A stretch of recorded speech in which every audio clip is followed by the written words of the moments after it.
Probably, and maybe more, because we are going to invest in the UK.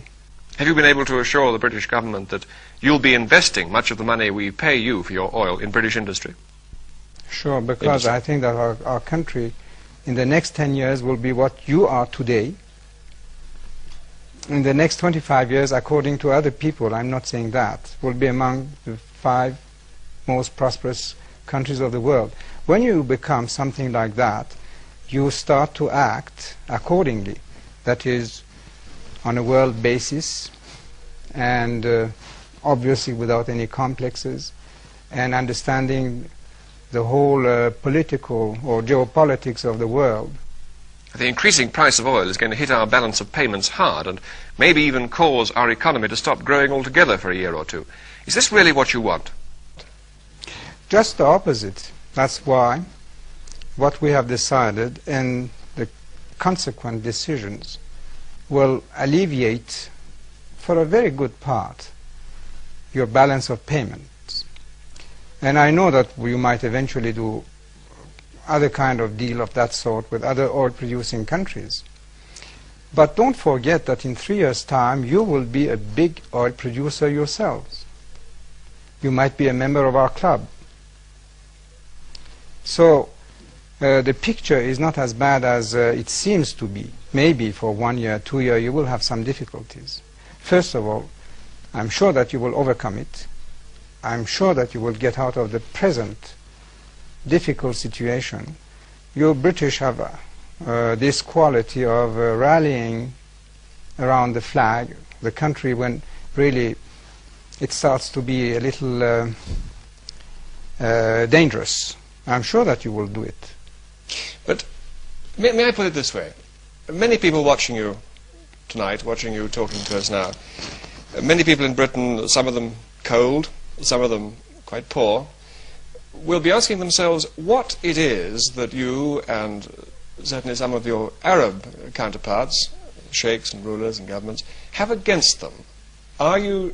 Does it in any way serve your interests to make a British economy suffer? Why against? First of all, it's not British economy. If you want to say anything, it should be the world economy. And this is not against, we are just defending our chips.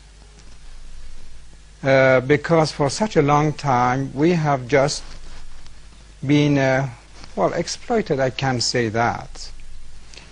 And why don't you say that when the price of wheat was augmented by 300%, they had something against us? We had to buy it, or soybean, or steel products, or petrochemical products, which in some cases have augmented by 30 times. So did you have anything against us when you augmented those prices? Or what I buy from you, even weapons, the price that you are charging today is not what you were charging 2 months ago. It's increasing. Have you something against us? Have you anything in principle against the system in Britain and other Western countries?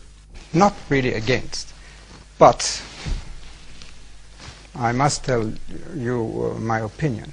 If you continue this way, a permissive, undisciplined society, you are going to blow up. And in matter of fact... How do you mean blow up? I'm not quite clear what you mean by that. Well, you will go bankrupt. You work not enough, you try to get too much money for the little work that you are putting up, and this cannot continue. It can continue for a few months, maybe 1 or 2 years, but not forever.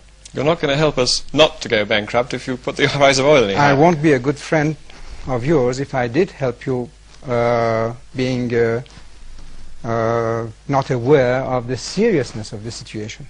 Do you then see oil as in some way a weapon that can correct us and our system? Not really. But I was trying to defend my own interests. But I think at the same time it is serving this cause to maybe have the effect of a shock on you, and to realize and wipe your eyes and see that, well, to face the future you will have to change your ways. How particularly would you like us to change? Discipline, more work. Do you see any conflict between the social and economic demands of your people? About 50% of them can't read or write yet. And the amount you spend on weapons? No, because we couldn't spend more either on illiteracy or other social things, because first of all we wouldn't have the teachers, and then for instance over hospitals we wouldn't have the doctors, the trained nurses, and it could create inflation too. Can I say that this year we are going to have a 40% national growth at constant prices, which is more than twice or almost 3 times the world record which was held by the Japanese? Do you think as your country gets more prosperous you will be able to restrain the demands of your people for more of the kind of democracy we have in Britain? But who says that my people are demanding the democracy that you have in Britain? Don't you think that history indicates that that does come with growing prosperity? Are there any developed, Not powerful necessarily. countries in this world with hereditary monarchies like your own? Well, yes, but not necessarily, because our tradition are just on the opposite way.